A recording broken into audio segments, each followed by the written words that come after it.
আসসালামু আলাইকুম। আমি হ্যাপি সিদ্দিকি। আজকে আপনাদেরকে রান্না করে দেখাবো ইলিশ মাছের লেজ ও মাথা দিয়ে করলা চচ্চড়ি। এর জন্য আমার লাগছে এখানে 250 গ্রাম করলা ভালো করে ধুয়ে ভেতরে সাদা অংশ ফেলে দিয়েছি, কারণ এটা তিতা লাগে। আর হচ্ছে ইলিশ মাছের লেজ মাথা ছোট ছোট করে কেটে টুকরো করে নিয়ে ভালো করে ধুয়ে নিয়েছি কাঁচামরিচ, মরিচের গুঁড়ো, হলুদের গুঁড়ো, লবণ, পেঁয়াজ আর পরিমাণ মতো তেল। আসুন বন্ধুরা, রান্না শুরু করি।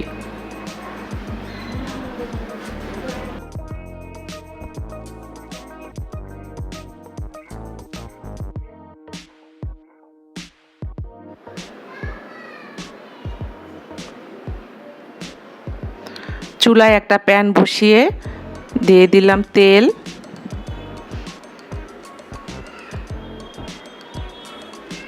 দিয়ে দিলাম পেঁয়াজ কুচি। হালকা রং করে পেঁয়াজটা ভাজতে হবে। অনেকটা হয়ে আসছে, আমার পেঁয়াজের রংটা চলে আসছে। এখন দিয়ে দেব সে কেটে রাখা লেজ আর মাথার কাটা অংশগুলো। দিয়ে দিলাম মরিচের গুঁড়ো, হলুদের গুঁড়ো, কাঁচামরিচ, স্বাদ মতো লবণ দিয়ে ভালো করে নেড়েচেড়ে নিতে হবে।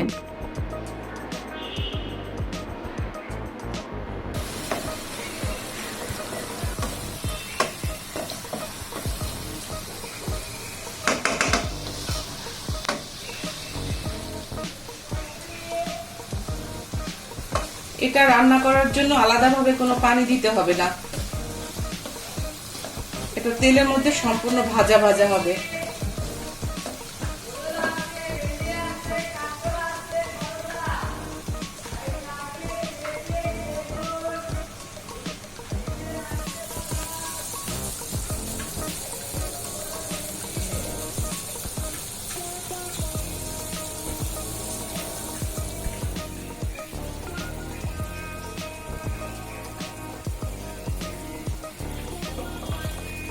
দিয়ে দিলাম করলা।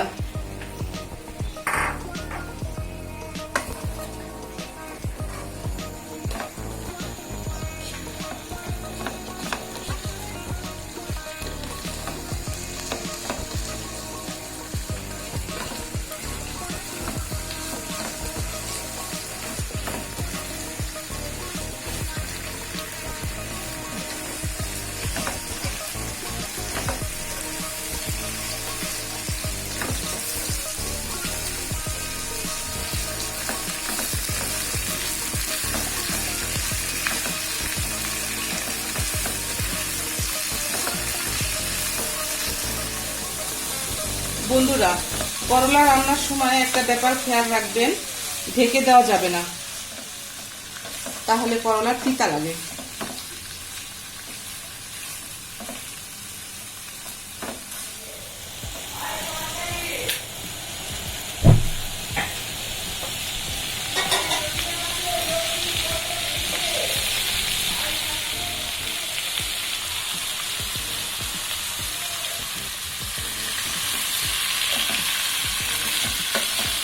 একটু পর উল্টে দিলে হবে।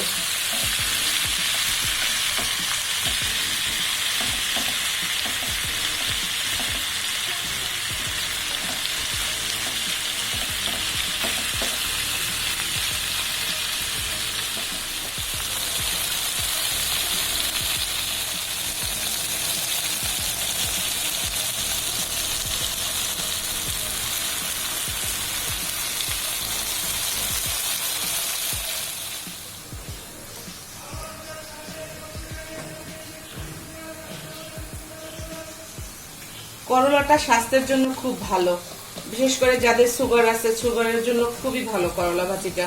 তাই চেষ্টা করবেন প্রতিদিন খাবারের সাথে তিতা জাতীয় কিছু রাখার জন্য। বন্ধুরা, আমার এই রান্নাটা যদি আপনাদের ভালো লাগে তাহলে আমাকে সাবস্ক্রাইব করুন, লাইক, কমেন্ট, শেয়ার করুন। আর এই রান্নার পুরো ডিসক্রিপশন দেয়া আছে আমার লিংকে, ওখান থেকে আপনারা দেখে নেবেন। হয়ে গেছে আমার ইলিশ মাছের লেজ মাথা দিয়ে করলা ভাজি।